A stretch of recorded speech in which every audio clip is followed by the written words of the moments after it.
Merhaba değerli halklarımız. Merhaba kadınlar. Merhaba gençler. Merhaba barış anneleri, cumartesi anneleri. Merhaba işçi emekçi kardeşlerim. Bugün 1 Eylül'de bir aradayız ve bugün sadece barışı konuşmayacağız.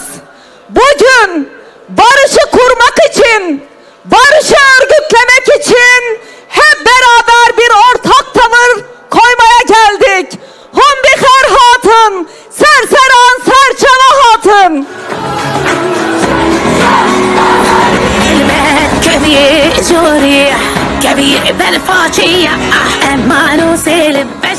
Evet değerli halklarımız, 1 Eylül Dünya Barış Günü, 2. Dünya Savaşı'nın başladığı günün tarihi aynı zamanda.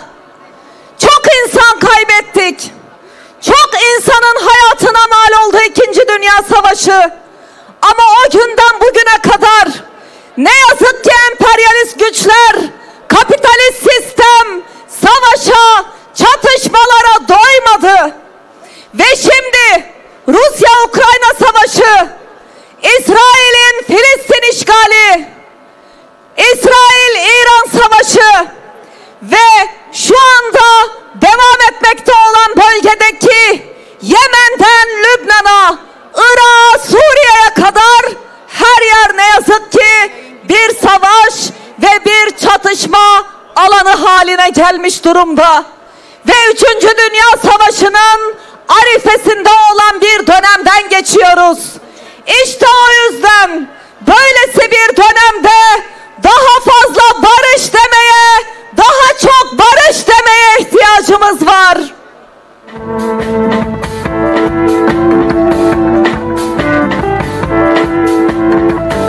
Değerli halkımız, bakın bugün biz bu mitingi gerçekleştirirken İsrail Gazze sokaklarında her yeri bombalıyor. Filistin halkı mazlum bir halktır ve bizler Filistin halkının haklı davasının yanındayız. Bugün Filistin'de yaşananlar insanlığın sıfır noktası demektir. Açlıkla karşı karşıya, ölümle, topraksızlıkla karşı karşıya ve buradan hep beraber alkışlarımızla ve zılgıtlarımızla Filistin halkının yanında olduğumuzun mesajını bu 1 Eylül mitinginde hep beraber gönderelim mi? Dayanışma mesajlarımızı.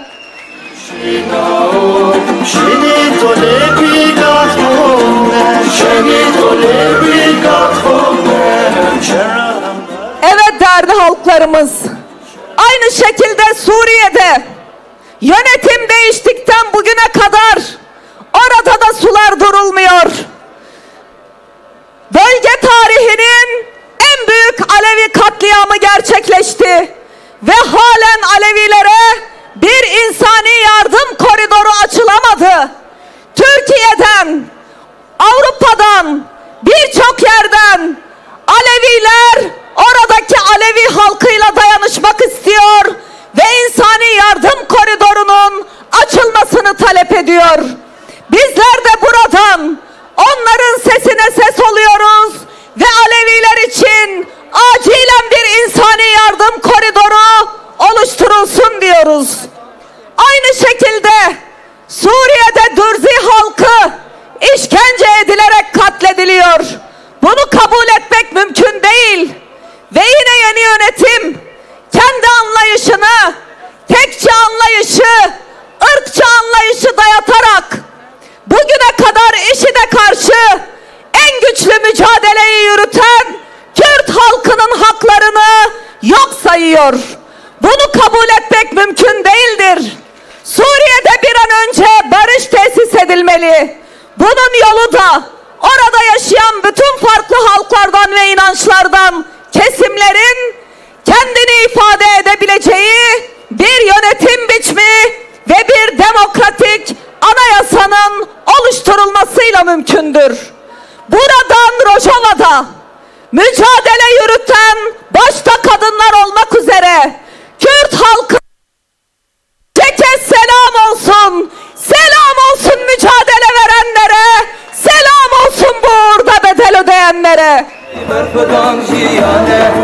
berxwedan jiyane, serhırdan, berxwedan, serhırdan jiyane, hey hey, berxwedan jiyane, berxwedan jiyane. Evet değerli halklarımız, bugün biz 1 Eylül mitingindeyiz ve bu seneki 1 Eylül'ün şöyle bir özel anlamı var. Biliyorsunuz 27 Şubat'ta Sayın Abdullah Öcalan'ın tarihi bir çağrısı gerçekleşmiştir. Barış ve demokratik toplum çağrısı.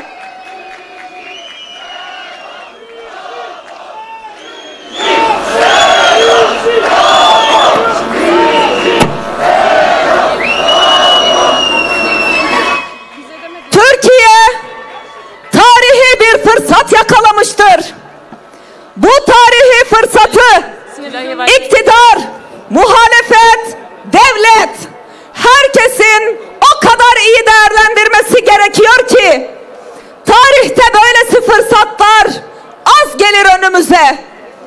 Ama bu çağrının güçlü bir şekilde karşılık bulması için mevcut olan süreçte daha hızlı adımlar atılması lazım. Evet, bir komisyon oluşturuldu. Bu komisyonun oluşturulması çok önemli, çok kıymetli. Ve parlamentonun %95'ini temsil ediyor bu komisyon. Bu komisyonda yer alan bütün siyasi partilere gösterdikleri sorumluluktan dolayı bir kez daha teşekkürlerimizi sunuyoruz. Ancak şunu da belirtmeliyiz ki iyi niyet mesajlarıyla ve hele şu günde geçsin, yarın bakacağız, yarın yapacağız yaklaşımıyla ipe un seriliyorsa bunu kabul etmek mümkün değildir. Ve bugün bu komisyonun acil bir biçimde süreci hızlandırmak üzere yasal düzenlemeleri yapması lazım. İnfazda eşitlik yasasından tutalım da kayyum yasası ve demokratik yerel yönetimler yasasına kadar. Bunun yanı sıra özellikle infazı yakılanlar ve aslında bir yasa çıkarmaya gerek olmadan atılması gereken çok önemli adımlar var. Bunlar hasta tutsaklarla ilgili adımlar. Bunlar infaz yakmalarla ilgili adımlar. Bunlar sevgili Can Atalay'ın, Osman Kavala'nın, Çiğdem Mater'in, onlar hakkında verilmiş AYM ve AHİM kararlarının hayata geçmesi lazım. Ve aynı şekilde sevgili Figen Yüksekdağ, sevgili Selahattin Demirtaş ve bütün Kobani tutsakları derhal serbest bırakılmalıdır.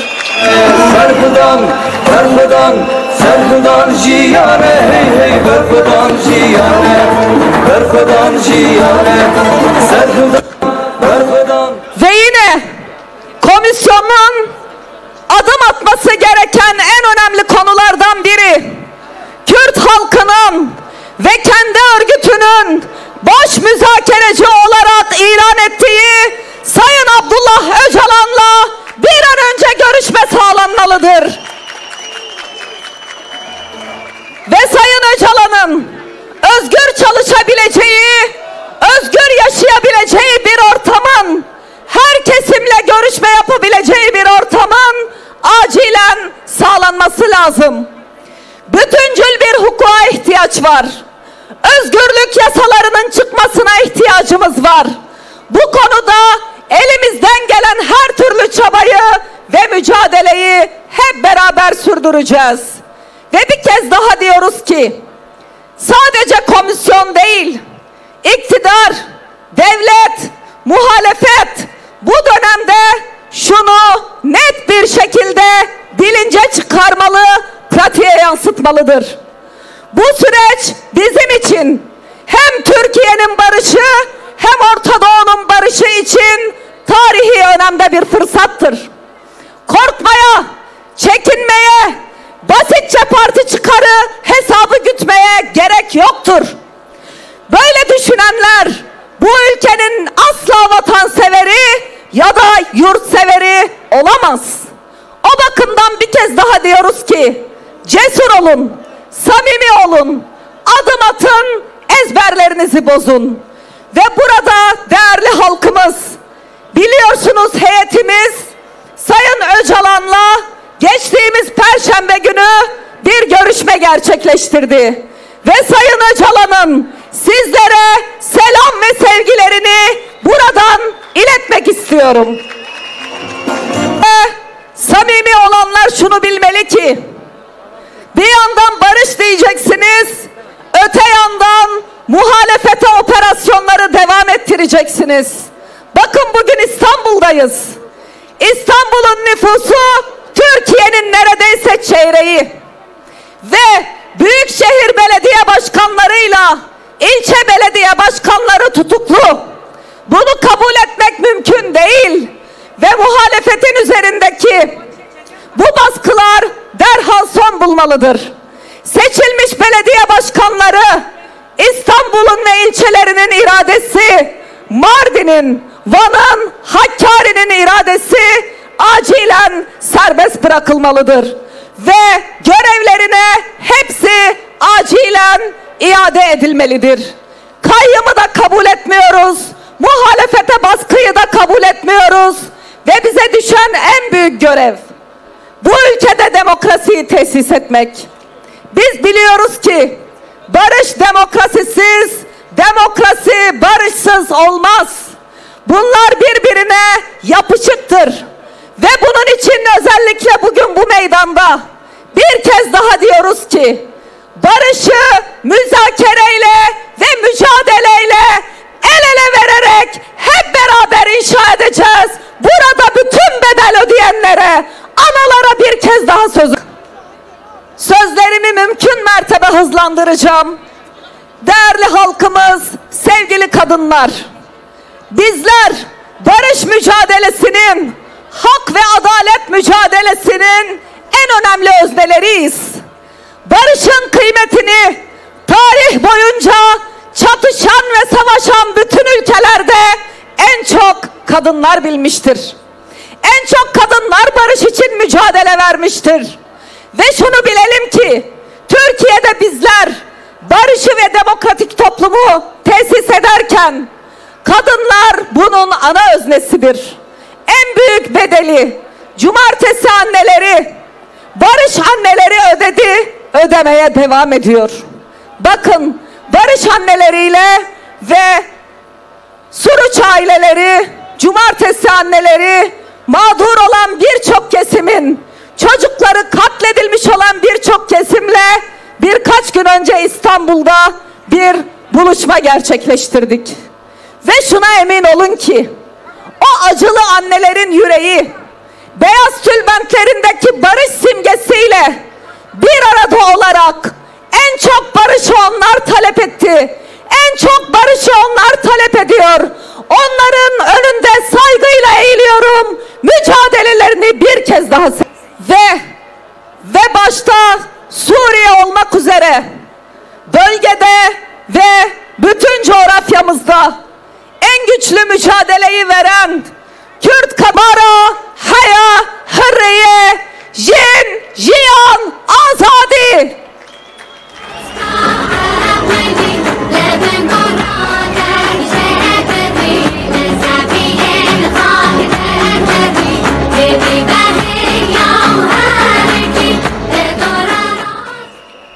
Evet, değerli işçi kardeşlerim, 7/24 çalışsan da asgari ücretle evini geçindiremeyen sen değerli işçi kardeşim, barış en çok senin içindir. Çünkü savaşa, çatışmaya, özel harp politikalarına ayrılan bütçe senin alın terinden, ekmeğinden kısılan bütçedir. Çünkü senin aldığın ücretin vergisiyle gidiyorlar, tank alıyorlar, silah alıyorlar, İHA alıyorlar, SİHA alıyorlar. Ve sen kalkıp ben geçinemiyorum, evimin kirasını ödeyemiyorum dediğinde, bir basın açıklaması yaptığında, bir işçi eylemi, bir grev yapmaya kalktığında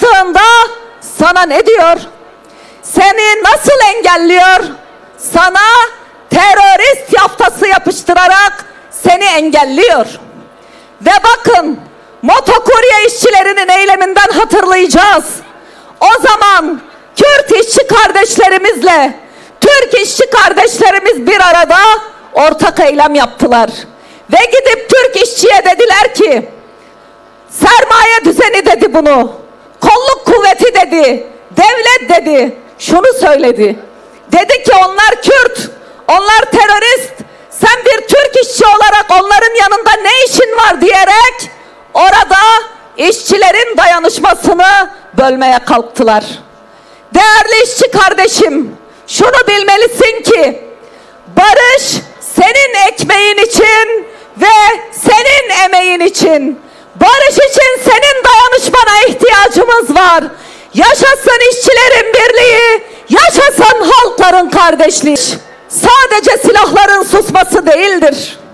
Barış adalettir, eşitliktir, kardeşliktir, özgürlüktür barış.